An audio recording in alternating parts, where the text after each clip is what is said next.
Keith Egli, thanks so much for sitting down to chat with me. Appreciate Thanks it. for having me.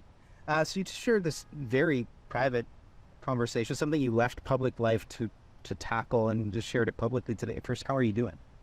It was an emotional morning. Didn't sleep a lot last night, but no, I think it went well. The idea was to increase awareness about childhood sexual abuse, especially amongst men, and to hopefully help create a space that people feel safe to talk about that, and share it, and most importantly, to seek support.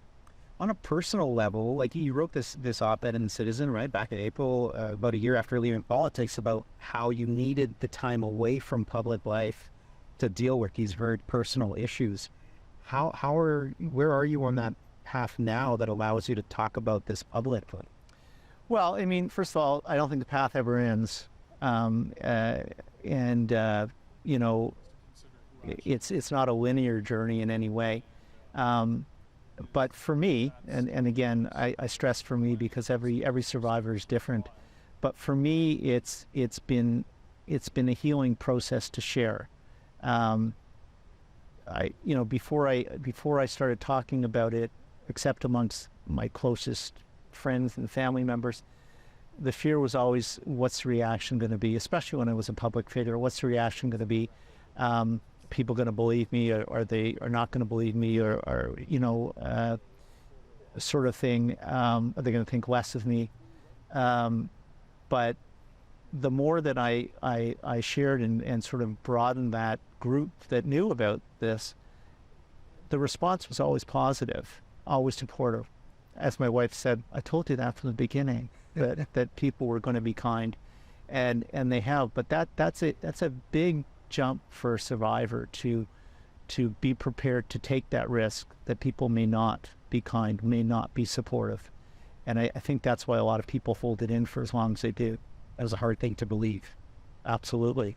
I guess I'm wondering, in terms of, because you've mentioned this, Charlotte, feeling like your authentic self when you were in correct office.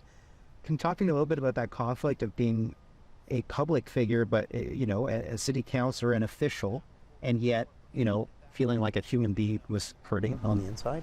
Yeah, how did you deal with that day to day? And part of what I struggled with was, I had a podium, I had a public voice. Should I be using it? Should I be talking about this and use the role as city councillor or chair of public health to be speaking about this? And I remember having this conversation with myself many times, and with my therapist and my peer supporter, and coming to the conclusion that I could only share it when I was comfortable sharing it. And for me, that meant stepping away a little bit from the public role.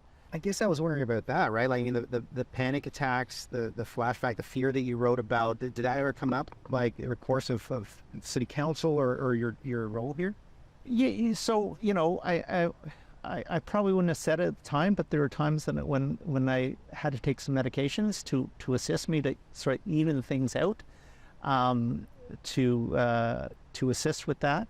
And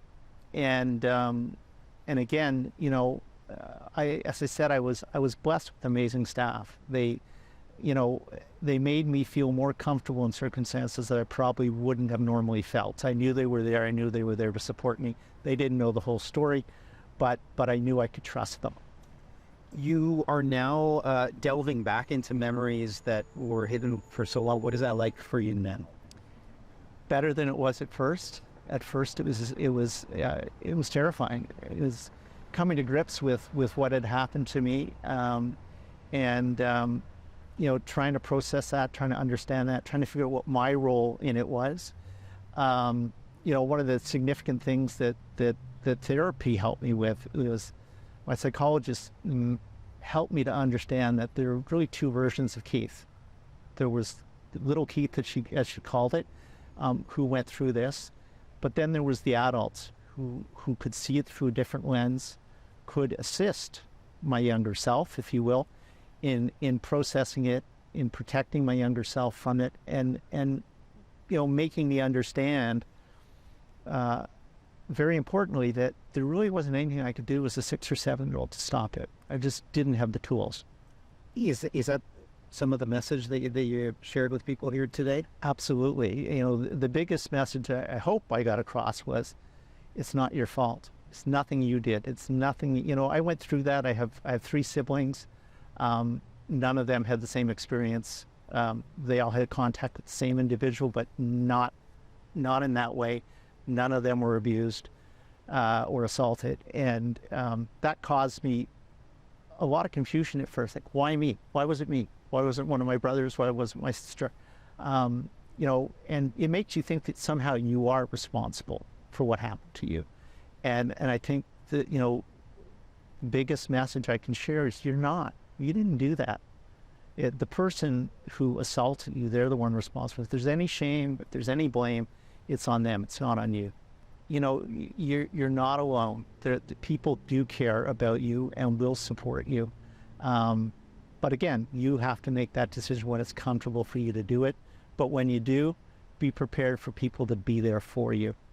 That was a message that was hard for you to accept at first. Like Absolutely. Absolutely. Well, Keith, thanks so much for taking the time to tell us about that. I'm glad that you're along the path to getting better, and I'm sorry that happened to you. Thank you.